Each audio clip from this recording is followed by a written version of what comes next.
Coming up next on the Holistic Wealth Podcast. Each of us comprises 7 octillion atoms and 37.2 trillion cells, uniquely formed to manifest the beauty of something singular or natural abilities and talents.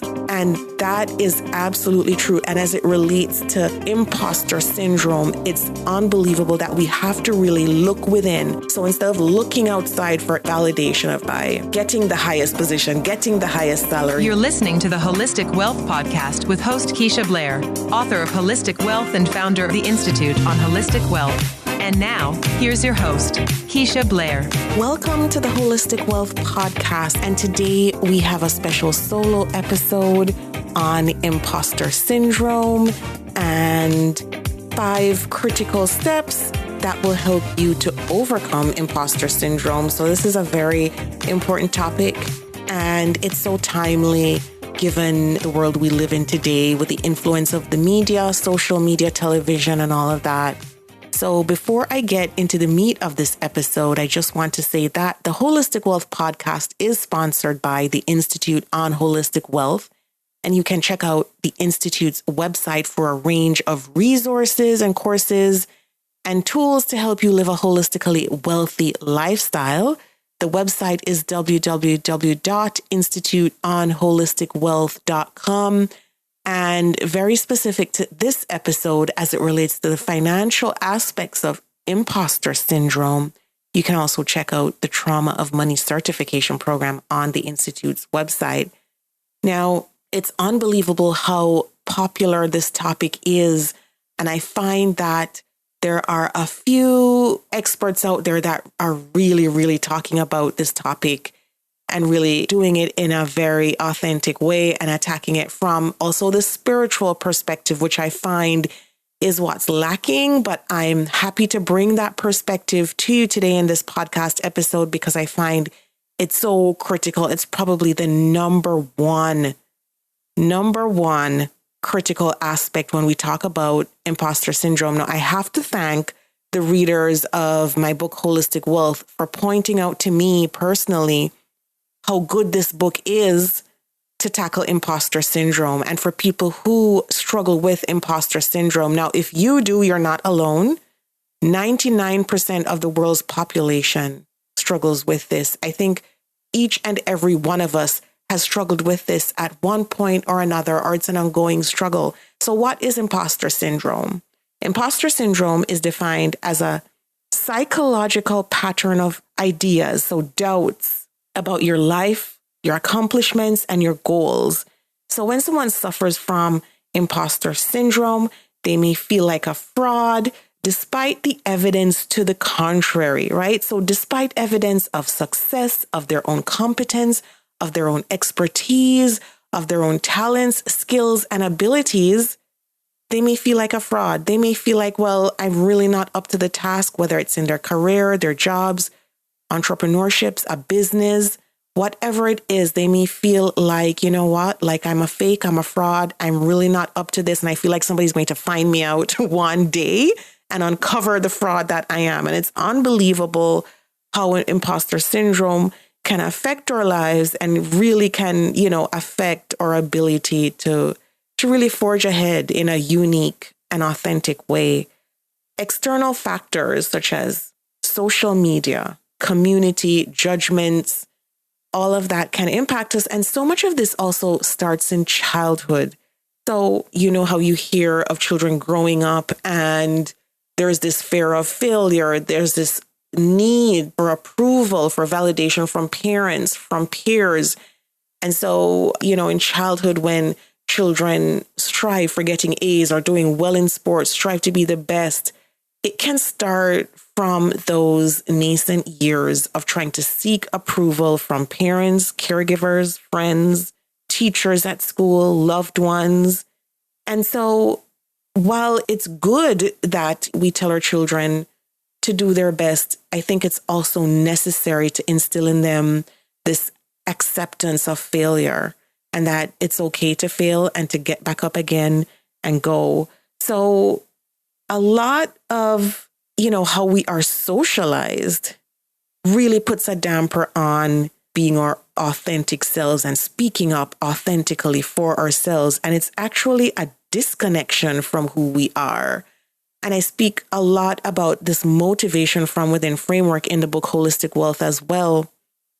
That's also helpful. But I find that even when, based on my experience, people have their degrees and their experience, their titles, the house, the cars, the money, they still feel that they're not successful somewhat. And they still feel like they have to continue on this path, this cycle of seeking validation, which really puts us in a framework where we're on this hamster wheel and we feel like we can't get off. So that's also part of the problem.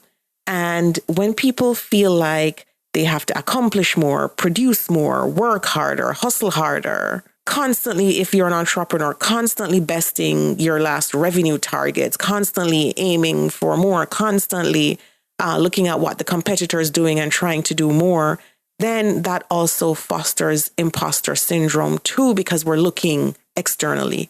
We're looking externally at what somebody else is doing, what other businesses are doing, what other organizations are doing. So another way that, you can tell if you have imposter syndrome, if you're constantly berating your own performance, right? There's a constant fear that you won't live up to the expectations of others, whether it's parents or peers or your boss at work or someone else. You feel like you're not living up to those expectations or the expectations in your own mind, right? But I think it's so important and critical to realize that you are already whole and complete. You were created in a divine image. You were created to manifest a certain purpose in this life that no one else can bring forward. And it's so amazing that I've stated in chapter 5 of Holistic Wealth, chapter 5 is entitled The Incomparable You, because you really are incomparable. And in chapter 5, the first couple of sentences, and I'm just going to read the first couple of sentences for you. It says, comparison to others is the emperor of all emotional maladies. It kills the spirit and creates divisions in our social interactions.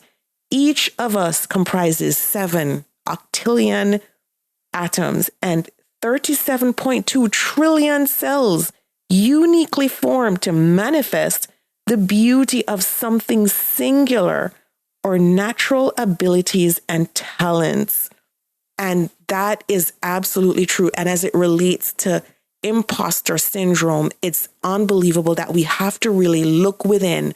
So instead of looking outside for validation of by getting the highest position, getting the highest salary, getting, whatever we're striving for, that we know that we are enough. There's nothing wrong with trying to achieve your goals, with trying to best your own targets, but just know that in doing that, you're doing it in a way that's authentic to you, to your values, and not based upon some other social or external factor. And if you're in a business or you're thinking of starting a business or you're a solopreneur, it can manifest itself by you feeling like you're not up to the task. You feeling like you can't promote yourself, you can't market yourself, you don't have the relevant expertise, and somebody's going to find out that you're really just a fraud and a fake. You don't feel like you can sell. You feel awkward selling your products to someone else, or that you doubt that you even have what it takes to succeed. And whether it's in a business or at work or in an organization or in another capacity, it's unbelievable how imposter syndrome can manifest itself. Now, I've worked with students, I've worked with clients who suffer from imposter syndrome, some very accomplished, highly educated, successful people, and they still suffer from it because of how I think, the way that society is set up is unbelievable how much it's set up so that, imposter syndrome is a huge part of many people's lives. But really, imposter syndrome is essentially a disconnection from the self. It's a disconnection, a total disconnection from the self, where we feel like we have to become someone else. And it is primarily a spiritual affliction. So when I mentioned at the start of this podcast episode, that the spiritual aspect of imposter syndrome, I find, is left out of the conversation a lot of the times. It really is left out. And I want to bring it to the fore because really imposter syndrome has at its very core a spiritual aspect. When we know that we're spiritual beings, that we have this huge and infinite potential, then we don't have to really worry about being a fraud or a fake because we know that we're here to manifest a certain purpose. And especially if you know what your purpose is in life, which is also critical, and you know what your mission is. So it's very important to look at the spiritual aspect of imposter syndrome, because as infinite beings, as spiritual beings who are here to manifest a certain goal, a certain divine manifestation for humanity, then we know that, there's no need to compare. There's no need to feel like you have to be like somebody else. There's no need to feel like you have to seek external validation. And as I said, 99% of people on the planet suffer from this. And especially when we forget our own divinity, our own uniqueness, and we feel like, we have to compare or we have to keep moving this yardstick for some reason. So a spiritual understanding of who we are is so critical. And in Holistic Wealth, I spoke about spiritual self-renewal. There's an entire chapter on spiritual self-renewal in the book. And if you have a copy of the book, I would advise you to just go to that chapter as well as chapter 5, as well as other chapters that I'll reference in this episode. But they're so critical, especially spiritual self-renewal for, looking into imposter syndrome. Spiritual self-renewal is in chapter 19. And I spoke about the 4 laws of spiritual self-renewal. And if we look through the 4 laws really quickly, we can get a sense of how to apply it and why it's so critical, to looking into imposter syndrome. So spiritual self-renewal basically is renewing yourself on a day-to-day basis spiritually. So it's getting in touch with your inner self so that all these external things that we tend to look towards for validation become less and less important in our lives. So it's spiritual self-renewal is about taking time to rejuvenate, letting the past go, so a new you in a new phase of life can be born. It's a very powerful thing, and it's something that I advise people to do every single day. Now, if we look at the 4 laws of spiritual self-renewal really quickly to get through this, then we can apply the 4 laws to imposter syndrome. So number 1 is take a personal inventory. And as it relates to imposter syndrome, self-awareness is key. So what is the main area where you feel this way, where you feel like a fraud or a fake? Is it in your business? Is it in your career? What is causing these feelings? And really look, within.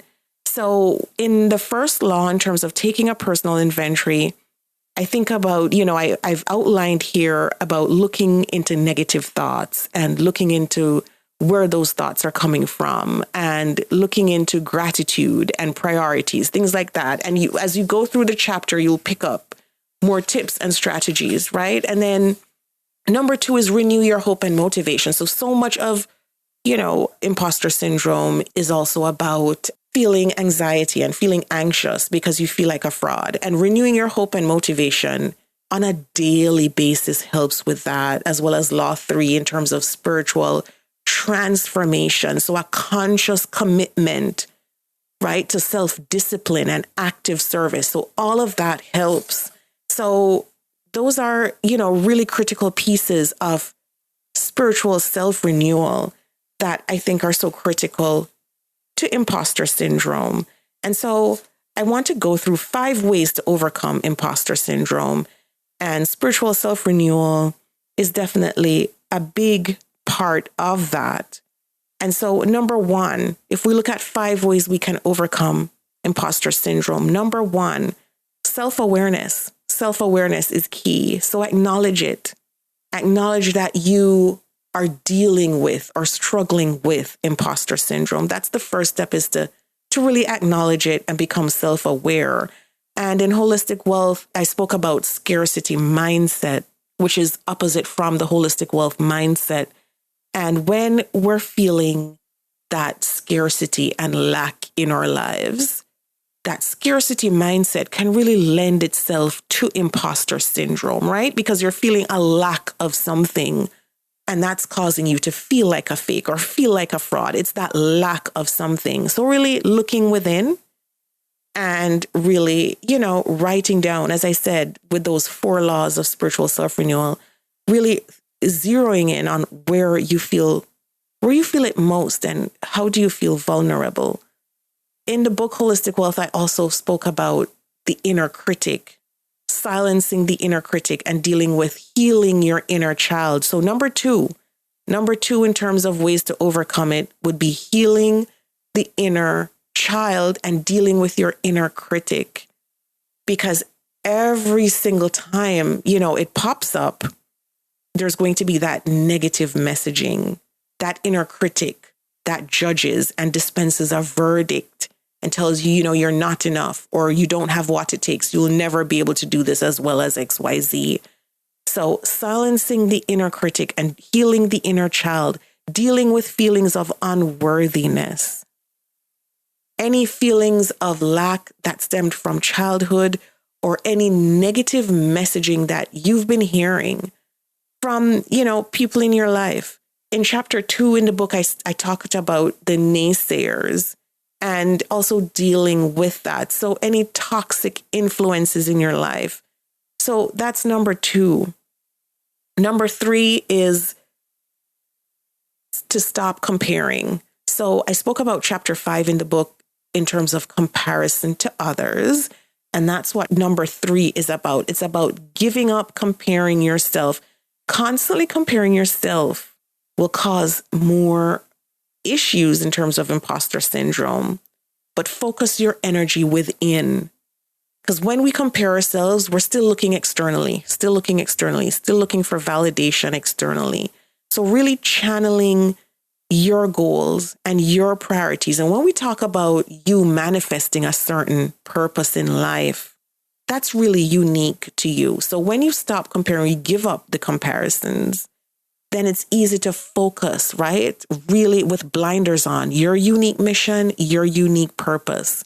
And so there's no need to focus on anybody else's, mission. There's no need to focus on what anybody else is doing, because you were put here. You're uniquely placed here to manifest that unique purpose. And once you know that and you purpose that in your heart, then there's no need to feel like you're not good enough, because you were placed here for that. You were equipped with whatever you need for that. You're already equipped for that. So number 4, living intentionally by design. So I often say holistic wealth is living intentionally by design. And when we live intentionally by design, here's a good example that I mentioned in the book as well. Each day we make 50,000 decisions. So you can imagine, if we're living intentionally by design, we're making those decisions mindfully, not mindlessly, mindfully. And so it can range from anything from what you eat for breakfast, the route you drive to work, what you say to your kids, what you say to yourself on a daily basis. Any decision that you can think of that you make, we make 50,000 decisions each and every single day. When we learn to live by design, we learn to make those decisions from a very mindful perspective. And so it keeps us on the straight and narrow because we're doing it mindfully and we're making those decisions strategically. And so it helps with imposter syndrome because we're not just going with the crowd. We're not just following what everybody else is doing. We're making these decisions mindfully. So self-trust, it fosters self-trust, it fosters self-power, self-reliance, self-advocacy, self-awareness, because we're going through life in a more authentic way. I'm making these decisions for me to empower my own purpose, to empower my own life. I'm not just going with the crowd. I'm not just doing this for validation. I'm not just doing this because so-and-so thinks I should be doing it. I'm doing it because I'm living my life authentically. So that's also outlined in the book in terms of living intentionally by design. Number 5, positive self-talk. Now in the book, I talk about flipping the script and really empowering ourselves with messaging that, will allow you to move forward and not feel a lack of self-confidence, because so much of imposter syndrome fosters a lack of self-confidence. And so each time you do that, you build your holistic wealth bank account and you feel less and less and less like an imposter, because you've learned to trust yourself. You've learned to live in an authentic way. And you know without a doubt, like, hey, you know what? I'm living my values. I'm living my own dreams. I'm living my own mission, and I'm living my own purpose. And so when you do that, it really minimizes the imposter syndrome. And mindfulness is so important because, as I state in the book, so much of what advertisers play on is our ability to be in a constant state of mindlessness. Because imposter syndrome tells us, you know what, when we look for external validation, you keep thinking, okay, if I buy this product, I'll be better. If I buy this, I'll be happier. If I get this position, everybody will think I'm successful. If I say I earn this amount, whatever it is, people will say, yes, she's made it. If I do this, and then we keep moving the goalpost, we keep moving it. And then we realize we've achieved all these things and we still feel a certain sense of lack. Because all of that was for external validation. It really wasn't authentic. And so I talk a lot about honoring our own values and honoring our own goals, honoring your purpose in order to reduce and to eliminate imposter syndrome. So this topic is so highly woven into the concept of holistic wealth, so much so that, when readers came forward to me and they said, wow, this is a key tool, a key book for people who also suffer from imposter syndrome, I was like, wow, this is amazing. Because when I wrote it, I wasn't thinking necessarily about imposter syndrome, but so many readers came forward and said, this is the book for imposter syndrome. And because holistic wealth comprises mental, physical, spiritual, financial, life purpose, mission, relationships, it really is a critical tool for that. And when we talk about financial issues and financial well-being, and we talk about financial imposter syndrome, so much of that can be dealt with. And I know that this isn't spoken about a lot, but when we talk about financial imposter syndrome, so much of that is interwoven into just following the crowd and following an expectation. So I speak a lot on this podcast about identifying your personal financial identity. And I developed the personal financial identities framework and quiz. And for those who are listening in to the podcast who haven't done the quiz, please go do the quiz. It's on the Institute on Holistic Wealth website. It's free. It takes 2 minutes. And this also helps with imposter syndrome writ large and financial imposter syndrome. Because once you know your personal financial identity and you start living it, you start honing the strengths, minimizing the weaknesses. It's also great for self-awareness, self-advocacy, and self-preservation, and to reduce imposter syndrome. You won't feel like a fake or a fraud, especially as it comes onto your finances, if you're being authentic to your own personal financial identity. And if you're living out your own personal financial identity rather than someone else's. Because we all are different. We have different personal financial identities. We have different values. We have different goals. We have a different purpose in life, and we're all here to manifest something unique.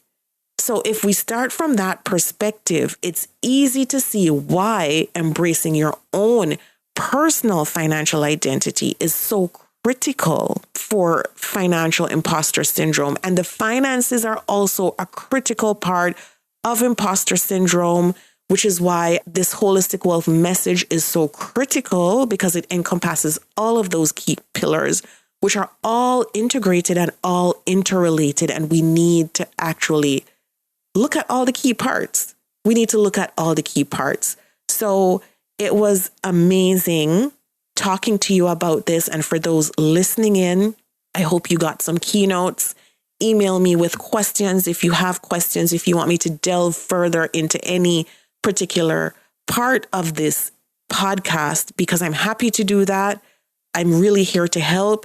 And please share this message with others. There's so many people out there who need this message of hope. This podcast is really a labor of love. So once you've listened to this, you've had a chance to digest it, and you've made your notes, you have your copy of the book, please do share this episode.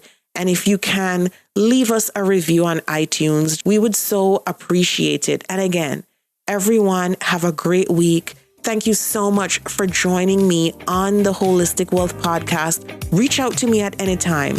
I'm at info@KeishaBlair.com. And of course, you can find me on KeishaBlair.com. That's my main website, and the Institute on Holistic Wealth website with any questions, or follow on social media and send me a message there if you need to. Have a great week, everyone. It was amazing sharing this with you in another episode of the Holistic Wealth Podcast. Take care. Until next week. The Holistic Wealth Podcast with Keisha Blair is brought to you by... Have you joined the Institute on Holistic Wealth? If you haven't already, what are you waiting for? Choose your membership plan at the Institute on Holistic Wealth/memberships to join. As a member, you'll get access to free worksheets, advice, coaching, and an intentional design workshop. As you start to live a more holistically wealthy lifestyle, you'll want to stay for a very long time. So go to Institute on Holistic Wealth/memberships to join. If you haven't read the book yet, pick up a copy of the award-winning best-selling Holistic Wealth 36 Life Lessons to help you recover from disruption, find your life purpose, and achieve financial freedom.